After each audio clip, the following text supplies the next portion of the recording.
So you have multi-channel, but you didn't start with all those, right? You started with one core focus, or did you start with multiple? Yeah, I think we definitely did the minimum viable product business model. That was about 11 years ago, where we made a collection of six simple work dresses for professional women. At the time, I had no idea what my company would turn into.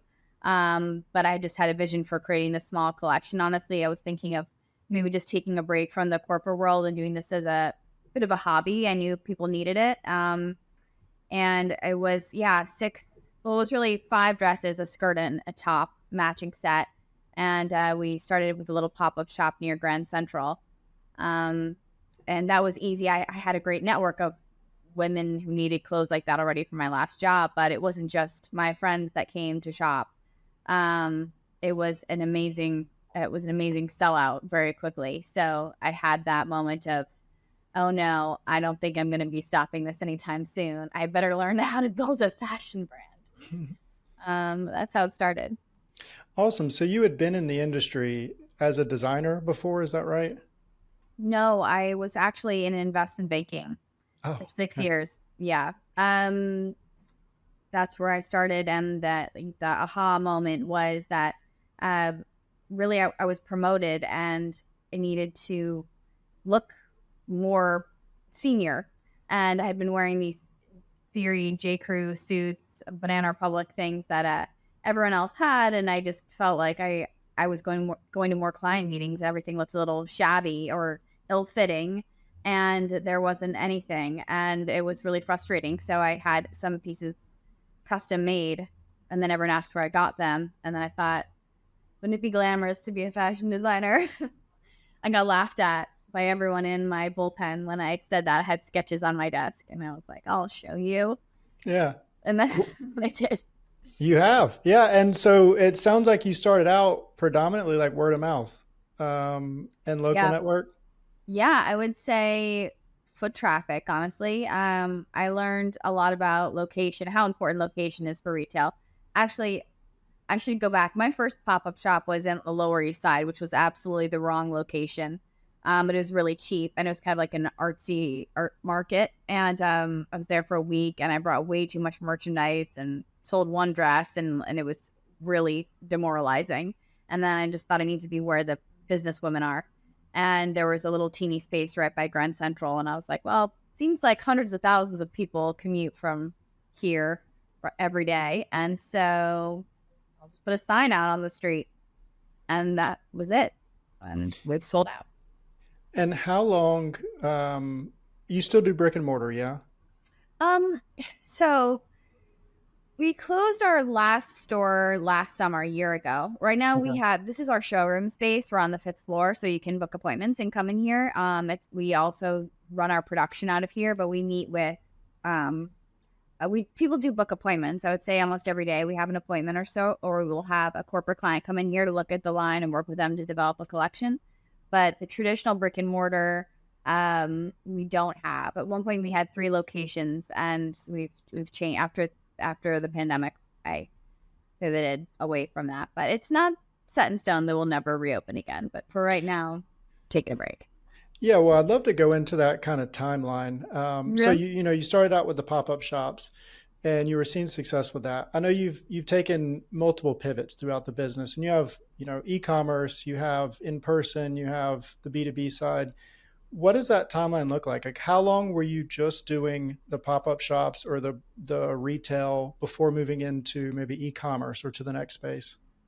Um, like I need to review the timeline on my own website. But let's see, 2014. We started in 2013. Our first successful pop up was 2014, and we kind of kept that rolling, just like a month to month in that area. Sometimes we move next door until 2016. So 2 years of pop ups, kind of rolling around Midtown. We did down in Soho, Chelsea Market, but we always had a physical place till 2016. And then we did our first investment round.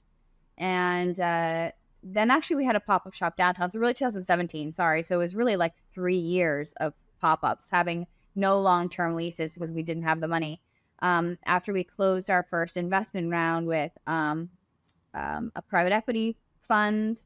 They and some angel investors. We had enough money to get a long-term lease. So we got a 5-year lease right off Madison Avenue on 58th Street. And we opened that store, and then a store on Newberry Street, and then in Boston. And then we had another kind of like floating pop-up shop where we'd be kind of always testing a new market in New York City to get a second location. So we had 3 spots, but we always liked this pop-up idea. Like we were always, we never let go of that. And I've really kind of let go of that now, but we kept the pop-up shop concept going all the way up into the pandemic. So we had like a giant suitcase pack that we would take on the road. We would bring it into people's offices. We had this thing called the boardroom boutique. We'd roll up with the suitcase and put all the dresses out, and they shopped. We would do events like every kind of corporate conference, or a lot of private equity conferences, investment summits, like all these women's summits. We'd always show up there as a vendor. So we were always doing these pop-ups, and the reason that I believed in this so much, and the reason that it worked, is our product online. It's hard to see the value of it because it's a very simple dress. Like we show how to style it, and that's been really helping with jewelry and accessories and things on the website. But at the time, we didn't have as many accessories, and it was just these simple dresses, and they're about $300. They're very well made and they last, but it's impossible. It was very, very hard to convey that. Even if we zoomed in on the fabric and showed the fabric, and the fit was really. We spent. I mean, I think compared to most high-end design brands, we're on par with high-end designers and how many rounds of fittings we'll do on a garment. We'll do like 8 to 10 pattern tweaks before we launch a product, and the fit is really fantastic. And I think that's probably, that investment is what I've spent the most money on in the history of my company, is like getting these silhouettes looking and fitting really nicely for our target market, which is a woman in their 40s or 50s. So it needs to have a lot of ease, a really nice fit, but look very put together, not looking like she's given up. Like she looks great, and it's kind of like a magical thing that the fit does. And so these pop-up shops give women the opportunity to try it on, and then they see it, and then they're hooked. So that's why I really wanted to always have that touch point with a customer that way to get new customers. Yeah, I love that. And as you've been going through the different pivots that you've made, what have been some of the key indicators for you of like, hey, maybe it's time for us to take an analysis of how we're selling to our customers, or what channels we're using, and maybe pivot a little bit? Because I know you said COVID brought more the B2B side, which is probably a time a lot of people pivoted. But aside from things like revenue or customer count, is there anything that you were looking at when you were kind of considering making those pivots, and then like where you could go from there? Yeah, at one point in around 2019, I hired a CFO, a true CFO that looked at the numbers and was like, okay, what's our customer acquisition cost? How do we segment out all of these channels? At the time, I had 2 stores and online, and also wholesale. And we still do sell to boutiques. That's another channel. I love that because that is no cost. You make money when you sell it. People discover it in the store. That is like a mini pop-up shop effect. But what I found is that not many boutiques focus on the professional women. It's not like a big market. I think I found all of them, and I sold to all of them. And anyway, I learned from this analysis that return on that investment was good, but it wasn't great. So we kind of broke down all those channels. And what I saw at the time was this multi-channel business was really necessary, because there was a huge halo effect from one thing to the next. Like the store people would go into the store, and then they would shop online, and they would follow us on Instagram and order a style box. And so they would kind of go through this life cycle, and then they might shop at a boutique and then come back. And like they were actually the same customer was accessing all those touch points, but I was getting a different margin at all those places. And it became almost impossible to segment it.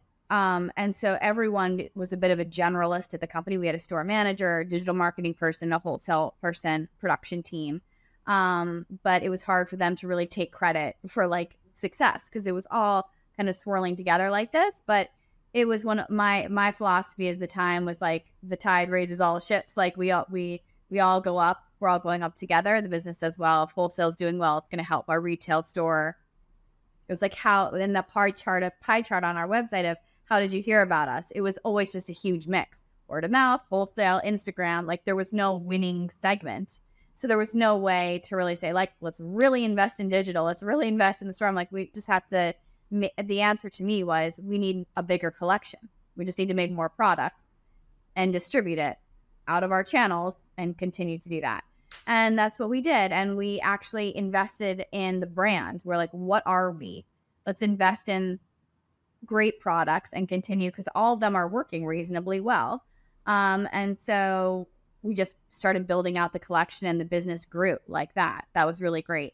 But really, I would say that Madison Avenue store, which sort of grew from the pop-up around Grand Central, was the heartbeat. Like that was where everyone came to that store at some point. When they were traveling the city, they would come to that store. I actually lived above the store. Like it was my everything. And we had great events in that store, and it was a really special experience. You got assigned a personal stylist, and people loved it. And people would swap out their whole wardrobes for the products we had, and we started building on the collection we had.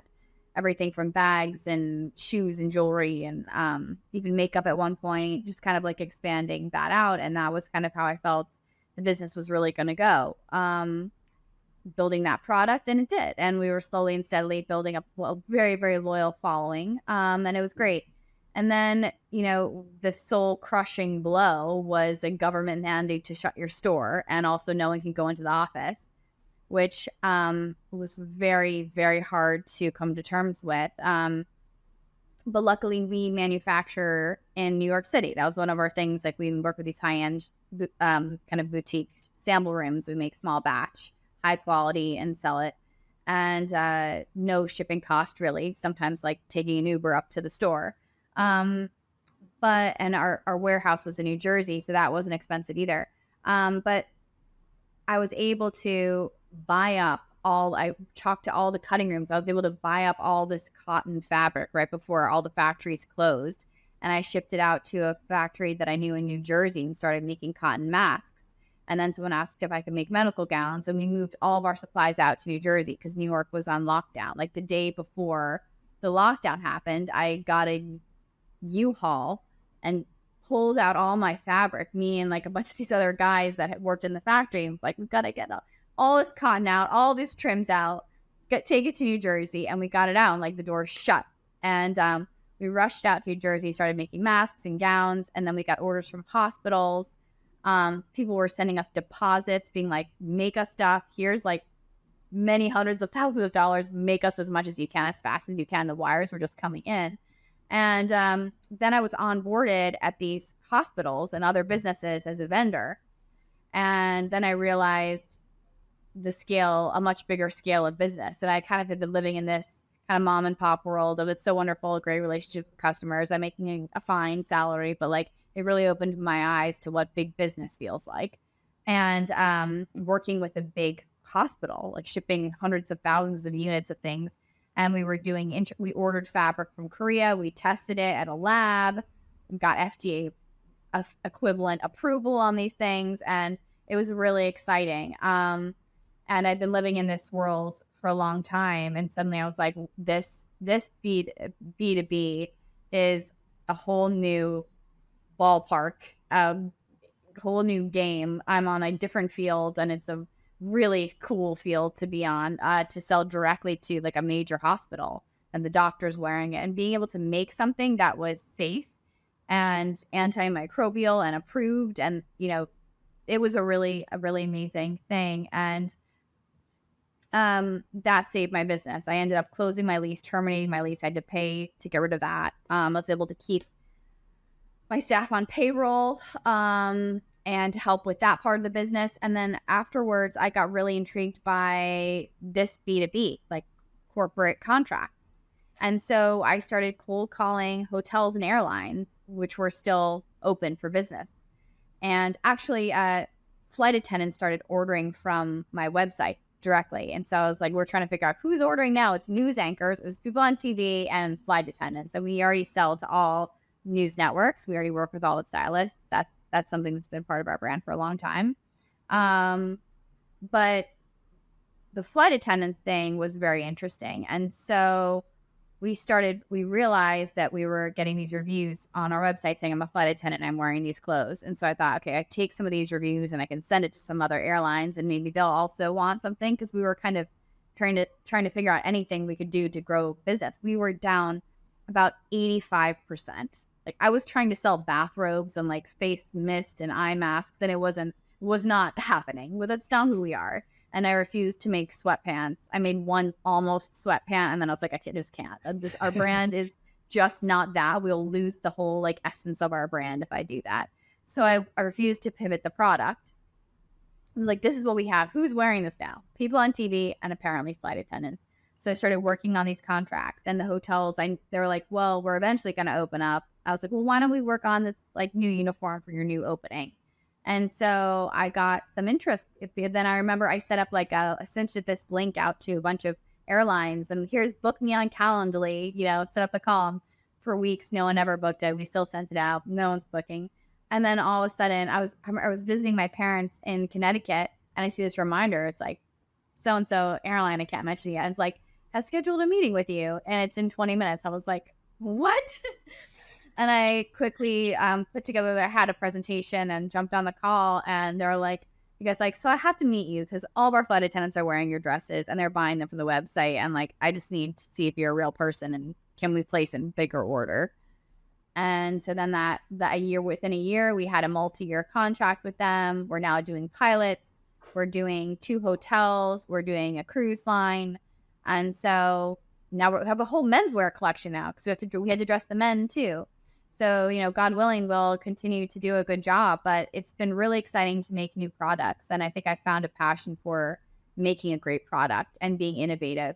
And like, it's fun to design a better fitting pant, we're designing a pant that the shirt tucks in really well, but it's comfortable. It's got some silicone strips inside, and they're really comfortable for pilots. And we're working with new sustainable fabrics that are breathable with cool zippers. And I don't know, it's like a whole new world of design that's so far from where I started. And if someone told me like, in 10 years, you're going to be making men's pilot pants and making thousands of men's pilot pants, and we're doing some overseas production too now, because we have bigger quantity orders. I just never would have believed it. But, I think being an entrepreneur, like you have to go with the flow a little bit, but you have to be disciplined. So it's a real art skill that takes years to figure out, like the balance between focus and pivot.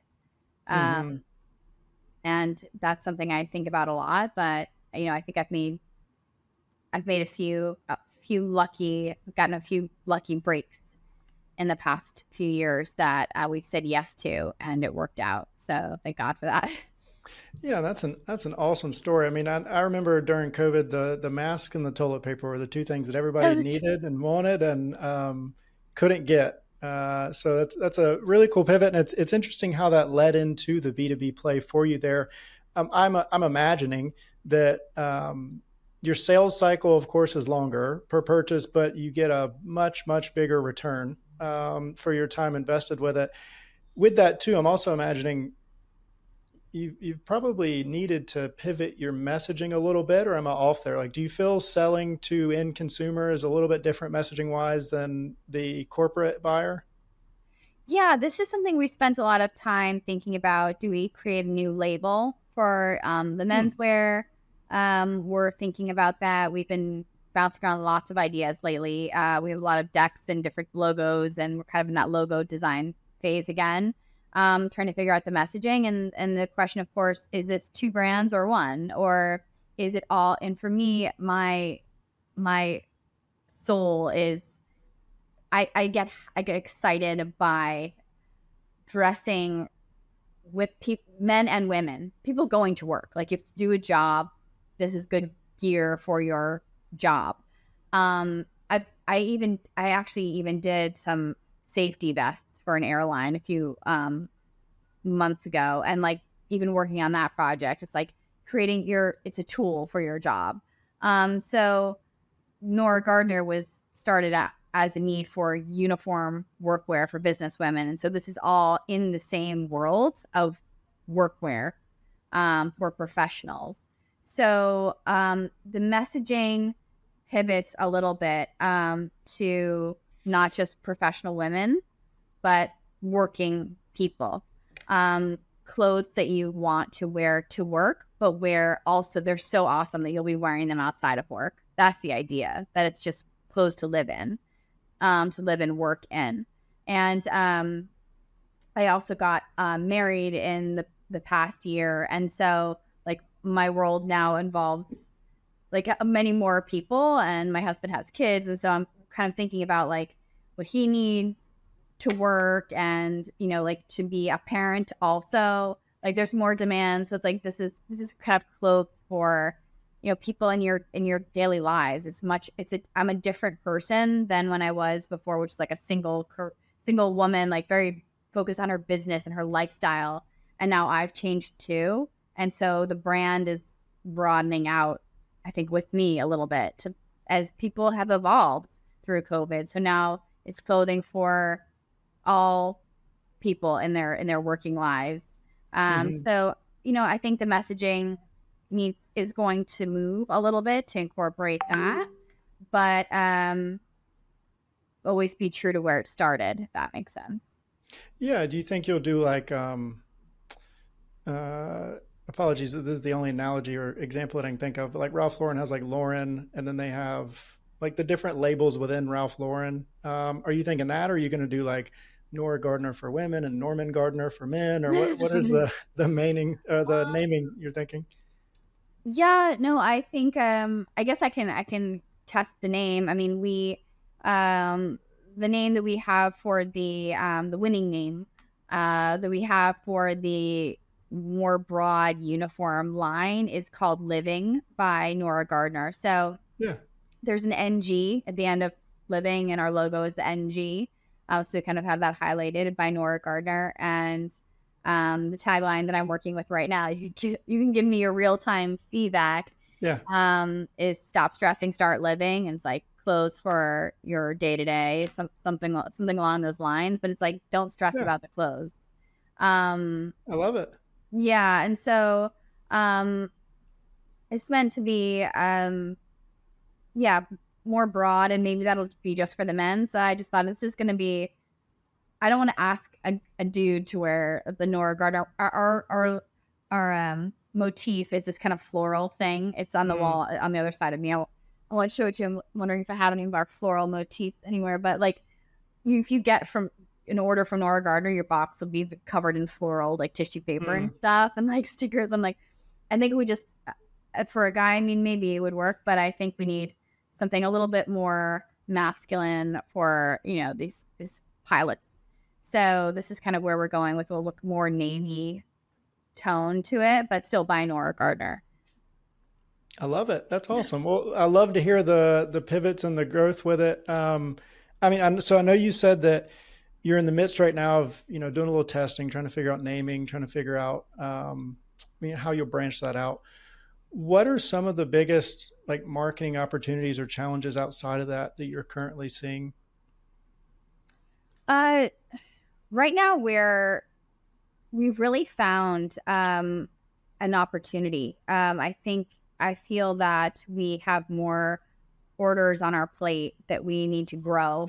We're growing into rapidly to take and fulfill. And we want to have a fantastic product.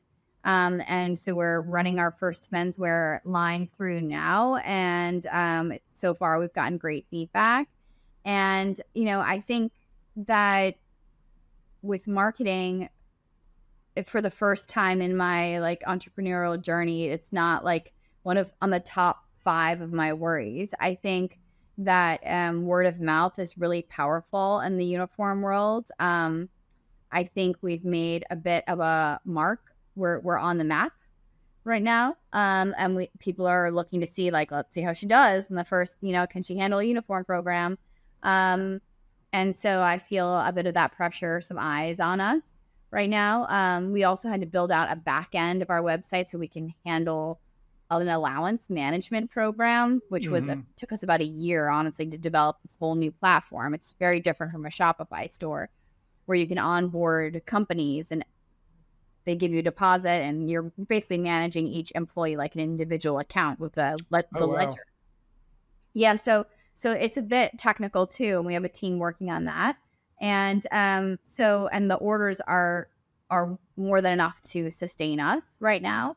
And so I feel that we're definitely in a let's get this job done mindset right now as well as we can, and that we think that doing that well will be great word of mouth because it's a smaller community. It's a different ecosystem from fashion and boutiques and those designer stores and the trade shows. I used to do trade shows all over the world, Hong Kong, Vegas, Atlanta. Like I did all those. This is a very different world. They have their own shows, and I think maybe attending some of those, but really getting referrals, probably working within even the network that I built as the founder of Nora Gardner, um, bringing that experience as an established designer into this space is a real value proposition, as not many people move from fashion to uniform. So we have really great opportunity to bring something new and exciting and fashionable and kind of a breath of fresh air into that space. And so far, it's been really well received. So we are focused on stepping up and executing really well. And then sort of turning over the results to the community. Yeah, and banking on that customer experience and Mm-hmm. execution Yeah. to Yeah. drive the performance that Yep. way. It No sounds like pressure. yeah, I would say it sounds like agency. It sounds like B2B. I mean, that's, true and true. Oh no. Customer experience matters to get people. Yeah. And I like the idea that you've added that back end system. Is that something, if is that something competitors offer as well? Or is that kind of like a value add that you have? I I think it's table stakes for a uniform supply company. Gotcha. Yeah. Um, so, and one of the reasons that fashion brands don't do it, it really is, it's the vendors or like the companies that we sell to don't have that warehousing capability. They're used to working with a Hmm. partner that can handle logistics component. So yeah, Yeah. we had to make that investment. Awesome. Well, we've gone through quite a bit today, and it sounds like there's a lot for people to learn about the way you've handled the pivots, and I'm sure uh, it was a very stressful time. It sounds like you navigated it very well, but I'm sure it was a very stressful time, especially with COVID and Try. everything. Yeah, there you go. With COVID and everything like that, just because nobody knew what was going to happen, especially in New York, because I think it was a lot worse. And I'm in North Carolina. I think it was a lot worse in New York. Um, but if you had to summarize everything we discussed today into a mindset, a business or marketing mindset, what mindset should business owners or marketers have? Um, I like to remind myself to go where it's warm. Like if you're knocking on a door and you've been knocking on a door for a long time, it's not opening. You know, try a few new doors. Because if you have a great product, someone wants that product. So find that market. Um, and be really intentional. And if you believe in it, if you believe it's great, there's a customer for it. So find them and be very proactive about it. That's what I would say. I love it. And for anyone listening that's in the stage of figuring out what they'd like to do in marketing or business, what role or roles do you think will have the highest demand opportunity in the next 3 to 5 years? Um, I think we're investing now a lot more in social media. I mean, I never thought I'd be the person to say like do a lot of social media, but everyone's on there, um, and it's the way people spend their lunch break or their commute. It's what we do, and I think that having a really good presence there, really good ads, figuring that out is really valuable. And it's constantly changing. So there's an opportunity if you're a fast learner to stay up to speed, to always have an edge just by keeping up. So I don't see that going um, away anytime soon. And I guess everything in the digital marketing space, I mean, there's so much to learn between Google and Facebook and LinkedIn and all these things. It's like, it's very fascinating. So I would definitely build expertise in that. They change how you run the ads. They change the name of their platforms. Things are just always changing. Twitter, Yep. X, Facebook, Meta, all that. So, and last question for you. Tell us, where can listeners connect with you and learn more about your business? So you can visit our website, noragardner.com. You can follow us on Instagram, Nora Gardner NYC, also on LinkedIn, Nora Gardner New York. We are posting regularly on LinkedIn with great new content about new arrivals and how to dress for the office and other great customer testimonials and things like that, and giveaways and prizes on all of our social media as well. So please check us out. Awesome. Nora, well, I appreciate it. You shared some great things today. Thanks for coming on. Thanks so much for having me, Colby.